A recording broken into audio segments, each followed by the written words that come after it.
గౌరవ ముఖ్యమంత్రి గారు సంతాప తీర్మానాన్ని ప్రవేశపెట్టినటువంటి సందర్భాన్ని పురస్కరించుకొని బలపరుస్తూ అధ్యక్ష గోపీనాథ్ గారికి ఇక్కడ మాట్లాడిన గౌరవ ముఖ్యమంత్రి గారు, మంత్రులు, మా నాయకుడు కేటీఆర్ గారు, బట్ నాకున్నటువంటి అనుబంధం వేరే అధ్యక్ష. మేము అప్పుడు యంగ్స్టర్గా, యువకులుగా ఎన్టీ రామారావు గారు మరి పార్టీ ఆవిర్భావం, వారు ఎన్టీ రామారావు గారు హ్యాబిట్స్లో ఉంటుండే అధ్యక్ష. పార్టీ కార్యాలయం హిమాయత్ నగర్లో, గోపీనాథ్ గారి ఇల్లు ఆ ఎదురుగా హైదర్ నగర్. అయితే తెలుగు యువతలో నేను, గోపీనాథ్ గారు అనేకమైనటువంటి కార్యక్రమాలు హైదరాబాదే కాదు అధ్యక్ష, ఢిల్లీ కానివ్వండి, ఆంధ్రప్రదేశ్ కానివ్వండి, తమిళనాడు కానివ్వండి, ఎక్కడికి పోయినా ఇద్దరం కలిసి ఎన్టీ రామారావు గారితో పాటు. అంటే ఎన్టీ రామారావు గారు అంటే మాకు బాగా అభిమానంగా మేము చిన్నప్పటి నుంచే వారితో పాటు యువతల మరి కలిసి పనిచేయడం జరిగింది అధ్యక్ష. అయితే ఆ తర్వాత గోపీనాథ్ గారు నగర అధ్యక్షుడుగా తెలుగు యువత, ప్రభుత్వం వచ్చిన తర్వాత హుడా డైరెక్టర్గా, అదేవిధంగా వినియోగదారుల సంఘం మెంబర్గా పనిచేసినటువంటి సందర్భం. అయితే అనుకోకుండా నాకే మొదల అవకాశం వచ్చింది అధ్యక్ష 94లో. బట్ అక్కడ ఇప్పుడున్న అంబర్పేట్, ఖైరతాబాద్ మధ్యలో అది హిమాయత్ నగర్ నియోజకవర్గం అధ్యక్ష. బట్ అక్కడ ఉన్నటువంటి పరిస్థితులు అనుకూలంగా లేకపోవడం మూలన మరి అక్కడ నాకు అవకాశం అక్కడ సికింద్రాబాద్లో రావడం, తర్వాత నేను గోపి కూర్చొని మాట్లాడుకున్న తర్వాత సరే దేవుడు ఉన్నాడు, భవిష్యత్తు ఉంది, పార్టీ ఉంది, మా నాన్నగారు ఉన్నారని ఆ తర్వాత జూబ్లీహిల్స్కు వారు షిఫ్ట్ కావడం, ఆ తర్వాత ఎన్టీ రామారావు గారు మరణించిన తర్వాత చంద్రబాబు నాయుడు గారి నాయకత్వంలో మేము పనిచేయడం,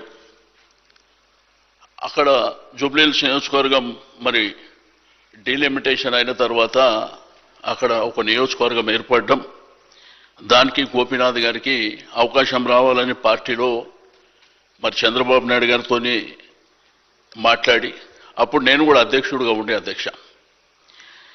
ఆ తర్వాత నేను అప్పటికే 3 సార్లు శాసనసభ్యునిగా ఉన్నా కాబట్టి నా సనత్ నగర్ తర్వాత 2014లో మా 2 కాన్స్టిట్యున్సీలు బార్డర్ అధ్యక్ష.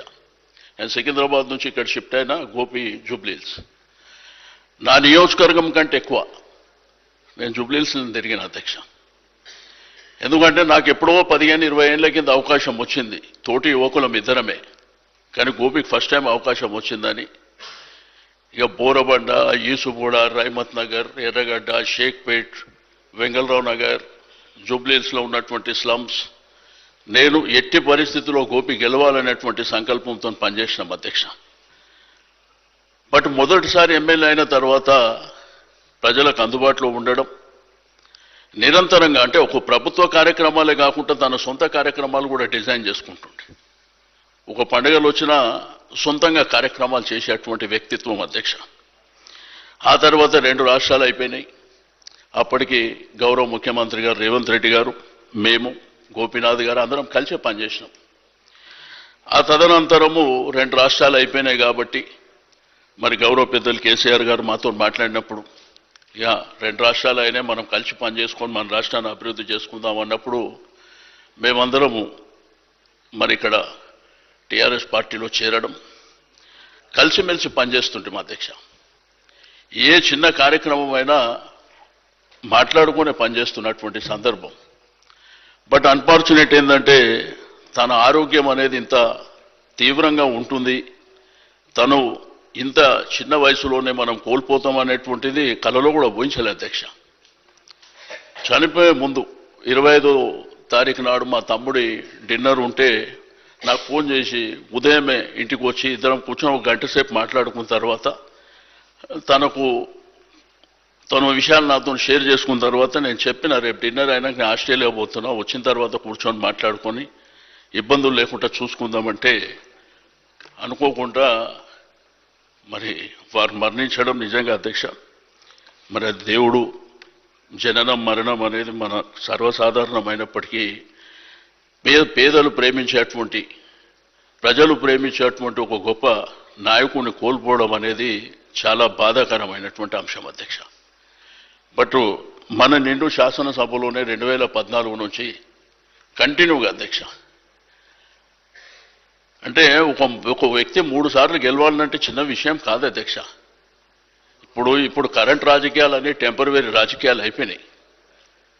బట్ రియాలిటీ అనేది వేరే ఉంటుంది అధ్యక్ష.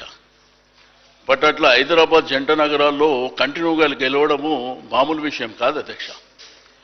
బట్ ఆ నియోజకవర్గ ప్రజలకు ఒక గోపెన్నగా నిరంతరం పెద్దలు శ్రీధర్ బాబు గారు ఇంతకుముందే చెప్పారు, వాళ్ళ తమ్ముడు చనిపోయినప్పుడు కూడా ఆ ఫ్యామిలీ, రాజ్ కుమార్ చనిపోయినప్పుడు ఆ ఫ్యామిలీ అంతా బాగా డిస్టర్బ్ అయింది అధ్యక్ష.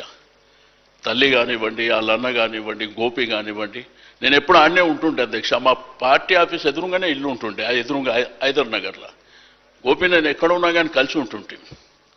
బట్ ఈ విధంగా శాసనసభ్యుడిగా 3 సార్లు ఉన్న తర్వాత శాసనసభ్యుడిగా మరణించడం అనేది కూడా చాలా బాధాకరమైనటువంటి అంశం.